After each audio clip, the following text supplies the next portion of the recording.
Good day to all you great folks out there. It's been 10 years since the last time we got a new movie from the Italian maestro Dario Argento.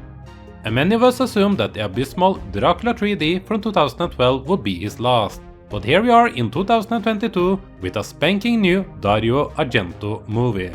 So let's talk about it, shall we? I am Torstein from CinemaTerror, and this is Dario Argento's Dark Glasses.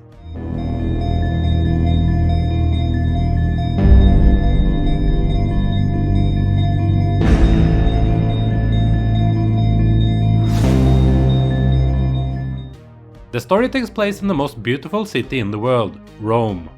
A brutal, hateful serial killer is on the loose, and he has a lust for targeting high-end prostitutes. One night, he sets his eyes on Diana. After she has made a visit to a client at a hotel, the killer starts to chase after her in his big white van. He forces her into a car crash that ends up killing the parents of a young boy named Chi. While Diana is able to heal from most of her injuries, she sadly loses her eyesight. Now blind, Diana tries to get back the control over her own life, while also feeling guilty that she lost both of his parents. She reaches out to the young boy and tries to help him, even going so far as to hide him in her own home after he runs away from his new orphanage. Danger is not yet done with him though, as the killer is still hung up on getting his evil hands on Diana, who now has to try to survive with Chi serving as a replacement for her very own eyes. Gli occhiali, dove stanno? Non li vedo, via. Dove stiamo? Like I said in the intro, it's been 10 years since the last time we got a movie from Dario Argento. And up until last year, I was sure that Dracula 3D would end up being his last effort and a poor way to end such a long-lasting, impressive and influential career. He has unsuccessfully tried to get other projects off the ground during the last decade, including a partly crowdfunded one called The Sandman starring Iggy Pop. So when news of this new thriller with its original title Occhiali Neri popped up last year, I stayed cautiously curious. Argento turned 81 years old last year in 2021, and even though his name means a lot to us fans of Italian horror, or just Italian cinema in general, I did fear that he would not be able to get a decent production budget together to bring a new nightmarish vision to life, or that it would just turn out to be a disappointing effort. My excitement was first really brought to life when the trailer for the film dropped online earlier this year, proving that this was actually going to happen. We were getting new Argento in 2022, and we didn't even have to wait that much longer, as it had its Italian premiere in February, with the Blu-ray release happening in several European countries only a few months later. I had a bit of a nervous excitement for this, as I really wanted Argento to end his career with a respectable film that doesn't further tarnish his name after the lesser received films he had done so far in this millennium. I guess I should also mention that I am a part of the minority that actually do enjoy some of his newer efforts, except Dracula 3D, which I think I've made pretty clear by now. I like Giallo, The Card Player, Mother of Tears, and even recently did a positive video on Do You Like Hitchcock? So a new brutal thriller from Argento sounded on paper like something I should be able to enjoy.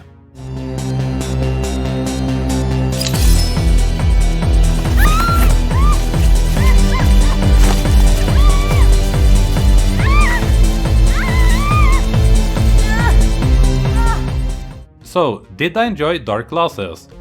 Yes and no. The film starts out quite promising with a ruthless kill scene and a great musical score from the French musician Arnaud Rebottoni, who took over the important task of scoring the film after Daft Punk had originally been attached for the job. This is followed by the introduction of our main character Diana and a glorious chase scene, before things settle down to give room for character development and story progression. The focus is pretty much only on Diana and Chi, while the killer stays mostly in the background, popping up every now and then to increase the body count and make sure that Diana, and the audience, still knows that he's out there to get her. The final 30 or so minutes ends up basically being a long and kinda dull chase scene, and I must say that overall the entire plot felt kinda thin to me. Little time is spent on the killer at all. His identity is hidden at first, but after a while it seems like Argento just stopped caring about any type of mystery. So in the end the killer ends up being underwhelming and lackluster as a villain of a movie like this. That and the lack of any type of police or detective trying to hunt him down does give us time to spend with the main characters, and I think I would have enjoyed that more if I was able to get into the character of Diana, played by Ilenia Pastorelli. There was something off about her, and while that was most likely an intentional choice, adding in some of the more questionable choices her character makes and lack of just progression made me feel indifferent towards her. I did like how she came off as a tough woman though, and the film never judges her for the choice of work, which is a bit unusual when it comes to violent movies like this. She owns her own sexuality, has her limits and stands by her choices. It's just too bad that I couldn't feel a more human connection with her or find her more interesting, that's all. Madre di Dio, pregherò per te. Prega, prega. Prega. Tanto Dio non ha tempo per una come me. I think it all comes down to the flaws of the script. I read that it was originally written by Argento and his frequent collaborator Franco Ferrini back in 2002, and after collecting dust for nearly 20 years, it was found by Dario's daughter Asia while she was going through old stuff while working on her autobiography Anatomy of a Wild Heart, which was released back in 2021. Asia also served as an associate producer and had a supporting role as Rita, a social worker of sorts that helps Diana adapt to life without eyesight. Surprisingly enough, Asia does not get naked in the film, so I guess after nearly 30 years of doing so, Dario is finally done with unrobing his daughter on screen.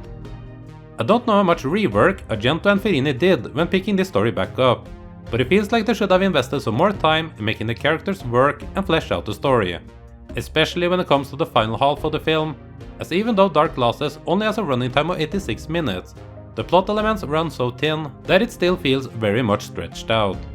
It's sadly the script that I think holds the movie back, as there are some interesting aspects to work with there, but too little is done with it.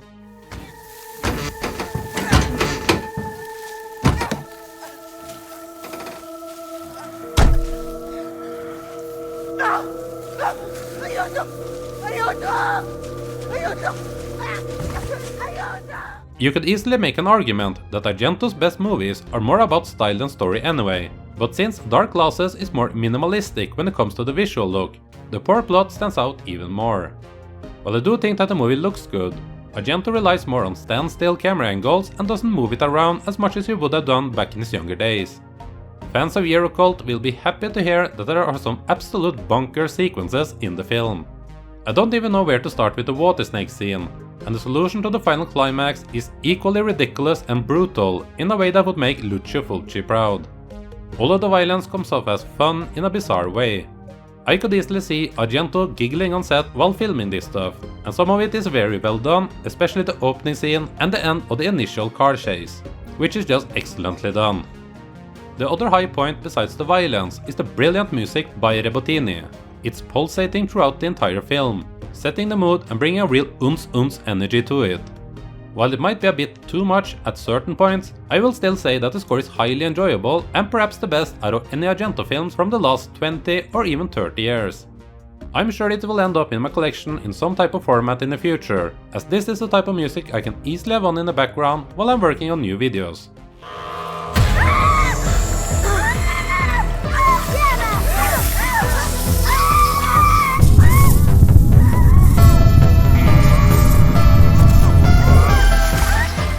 Dark Glasses might be the last time we see a new film from the genius mind of Dario Argento, even though I will be more than happy to see him give us another one within the next few years, preferably with a new talented writer on board to help him out.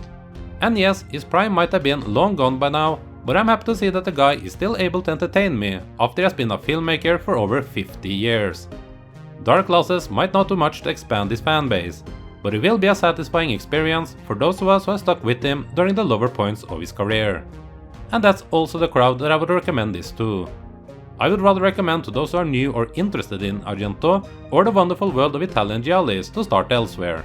There are plenty of other earlier ones that you should rather seek out to find out why the fanbase for this Italian cinema exists. If you think all of this sounds interesting, then Dark Glasses is currently available on Blu-ray in some European countries, and it will start streaming on Shutter later this year. In the end, I would say that Dark Glasses belongs together with the thrillers Argento did in the early 2000s, which I do like, but also feel most of those were just a tad bit better and more interesting than this one. So for Dark Glasses, I am landing on an OK score of 2.5 out of 5. So that was my thoughts on the new Dario Argento film, Dark Glasses. Have you been able to see this one yet? What are your thoughts on it? And does he have another one in him, or is this it? Let me and other Argento freaks know in the comment section below. If you want to hear me talk more about Argento, then this will be a lucky day, as I do have videos on Trauma, Mother of Tears, Dracula 3D, and most recently, Do You Like Hitchcock? And finally, if you enjoyed this video, then please leave a like, subscribe to the channel, and all of that other good stuff. I wish you a great day wherever in the world you are, and hope to see you return again in the future for more videos on all kinds of crazy movies here on CinemaTerror. Thank you!